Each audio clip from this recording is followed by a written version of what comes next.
Good kill, good kill. Hey, good kill. Alright, so we are back in the F-14A today. Oh, I got nails on our nose, 12 o'clock. And a spike, 12 o'clock. Target, 4 miles. Pucker time. Alright, thank you, Jester. So, as many of you know, I didn't fly the F-14 for a while, and it's one of those planes where you kind of lose it if you don't use it. And there's the Mirage, full wing sweep on that F-14 there, which means he's got to use the vertical, and he is. He merged at about Mach 1, so 11 o'clock. He's going to be making circles the size of Texas up above me here. 12 o'clock. Alright, we'll go ahead and lock him up. So I'm in the F-14A, which means I got to be a little bit more gentle with it. I don't want any more of those compressor stalls like that last video. Compressor stalls basically, it got me killed last time, so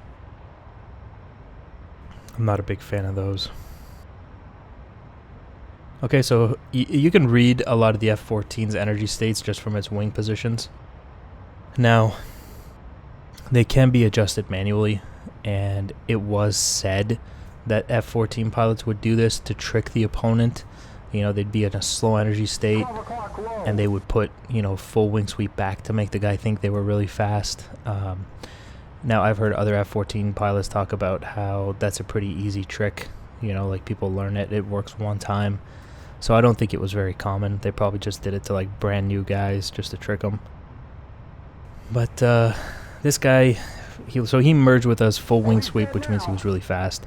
And now his wing sweep seems to be, he's getting a little fast again.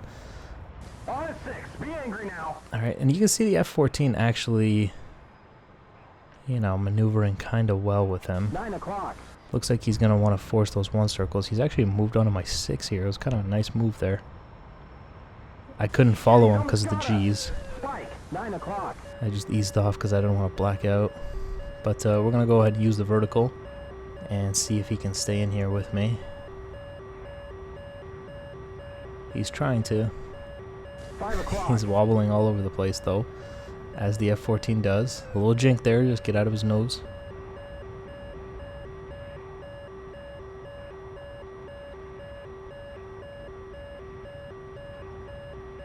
Get him off our back. I'm working on it, Chester. Thank you. 10 o'clock high. I mean, technically I shouldn't use the vertical against him because, you know, he's got more power than I do. But a lot of times, you know, you can try something with somebody else. It really depends on their skill level, right? Their plane may be better in the vertical, but skill level wise, they may not be that good in the vertical, so you can actually beat a superior plane. The point is, you got to switch up the geometry and see what works, regardless of your aircraft's advantage. I'm slowly turning this vertical fight around. I think he pulled a little bit too hard on it. And you can see the tables are turning now. 3 o'clock low.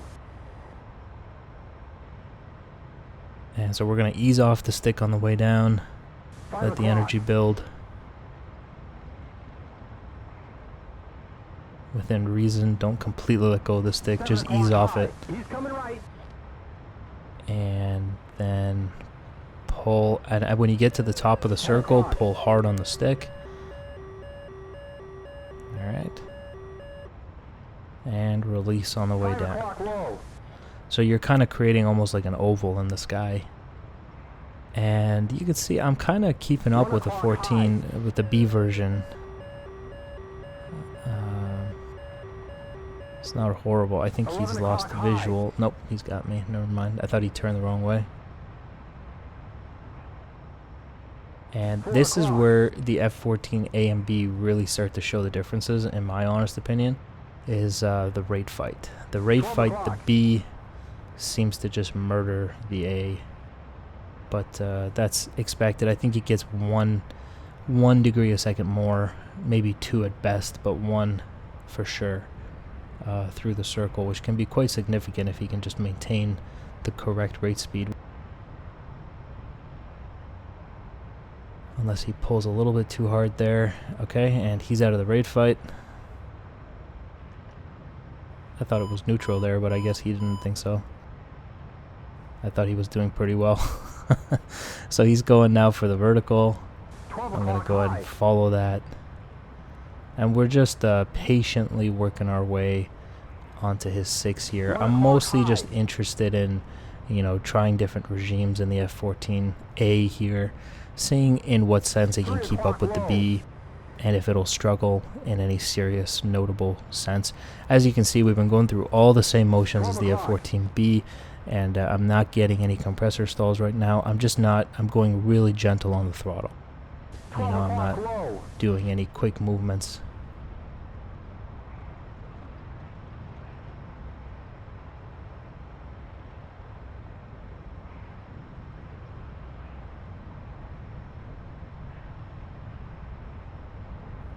Alright, this looks good.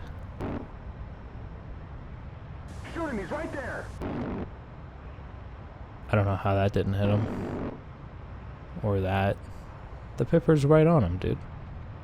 I don't understand. 12 o'clock high. Turn reversals, use the vertical. Roll it over. 11 o'clock low. Stay behind him. And he should reverse the turn into me here. It looks like he wants to use the vertical. 12 o'clock high. And he's turning into me. Good. 12 o'clock low. So actually like a fairly even fight here, if I do say so myself. F-14A to B. 12 o'clock high. I think my theory from the first video is not completely wrong. That they're quite similar in performance. 1 o'clock high. There isn't a huge notable difference. I think you'll really see the difference when you compressor stall, 5 of o'clock course. low. He's coming But right. other than that, it seems pretty even. 12 o'clock.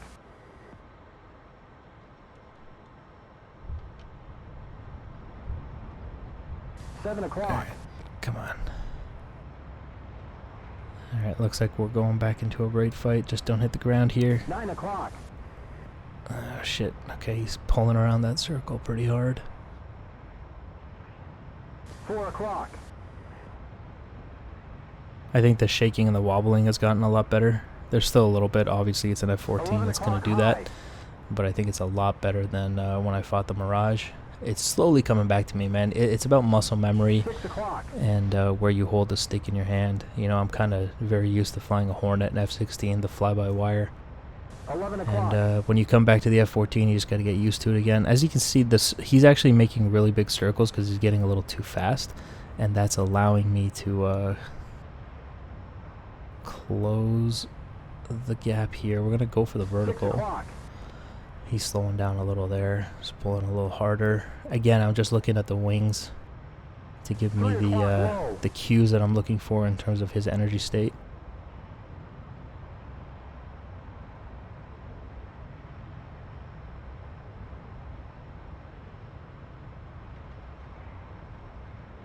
It is a beautiful aircraft, though. Honestly, the F-14 is a really good-looking aircraft.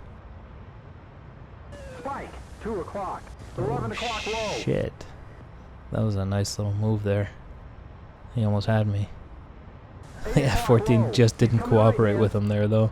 If that was a Hornet, he would have killed me for sure there. I was a little bit slow through the vertical. Damn it. Almost had him. Alright, come on, girl. Come on. 1 o'clock high. Work with me here. So this is dragging out a little bit. Fairly even fight. On a 6. Keep it up. I should have shot there. I should have shot. On a 6. Go get him. Alright, come on, come on, come on. Come on. Okay, we're keeping him in the assessment window above the canopy bow. And we're just waiting until we're in a good energy state to pull him into the HUD. Which actually right here is looking pretty good. Put him in. Line it up. Come on, come on, come on. On a 12 sharp. Come on. Right smack on her nose. God damn it.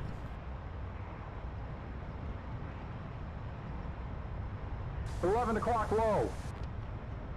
if he continues that turn, he'll be good. But he reverses it. You see this way too often.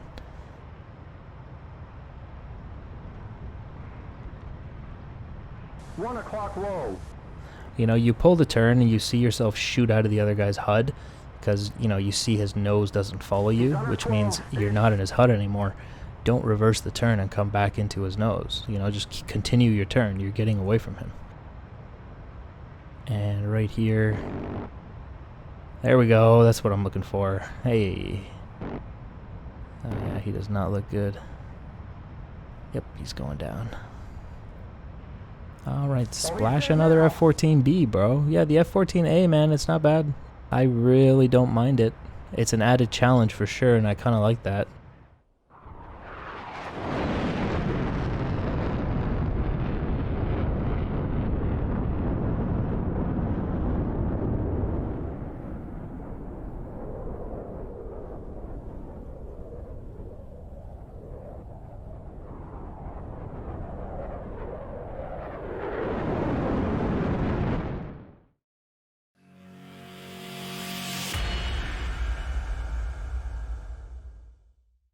Alright, so in an effort to keep this video a little bit shorter, and that was a really long fight, I just want to go over the critical points and the points we're talking about.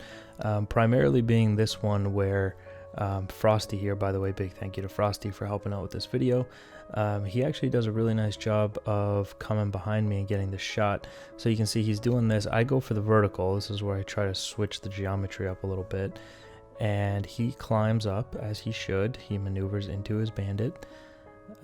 And then right here, watch this. So he's actually very slow here.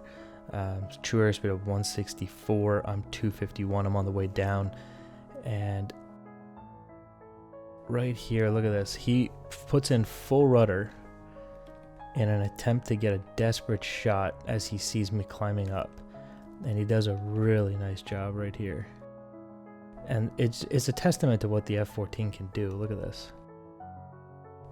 From a true airspeed of 173, it's got the AOA required to just pull the nose up, and he actually gets really close to hitting me. Doesn't hit me though, but comes really close. This is almost a Hail Mary kind of thing, because he's super slow here, and you can see, you know, true airspeed of 167. So there's no way. He's kind of cashed in everything he had there, and then that's why he has to level out here. He can't continue to follow me up there.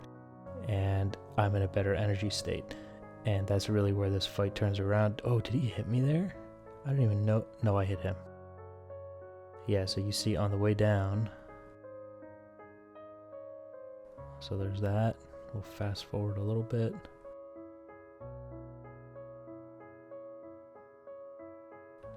So I hit him on the way down, and he almost hit me. So honestly, pretty decent little move there. All right, and then this is the second part I want to talk about.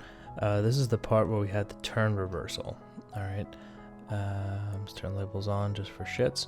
Okay, so you can see right here, 21 degrees a second through the turn at 6.1 G, and you can see he just shoots right out of my HUD, right? And I cannot follow that. And right here, as he looks back, he should see, you know, nose stuck in lag, not stuck in lag, but in a lag position, which should tell him. And then the bandit shoots out of his turn circle. Okay, right here. So you can tell that when you get when you look back and you see him crossing behind you like this. It's really something you got to get used to, the visual cues, right? So we see this movement here, and if you just continue the turn, right, you could end up in a good position. You just got to dump the nose, get back into the raid fight, and continue, and you could probably come around. But right here, the decision to reverse the turn, and I understand what he's doing. He sees the bandit shoot outside his turn circle, so he thinks he will reverse the turn, but it's late, right? This is the thing.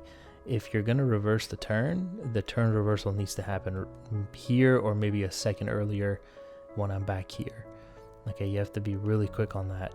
And so right here, he would have already reversed, and he'd be turning into me already. That would require a lot of right rudder. And, you know, just way late on the turn reversal, although the idea is good. And what happens when you're late is you look like you're just reversing your turn in front of the bandit. And you're allowing a shot, you know.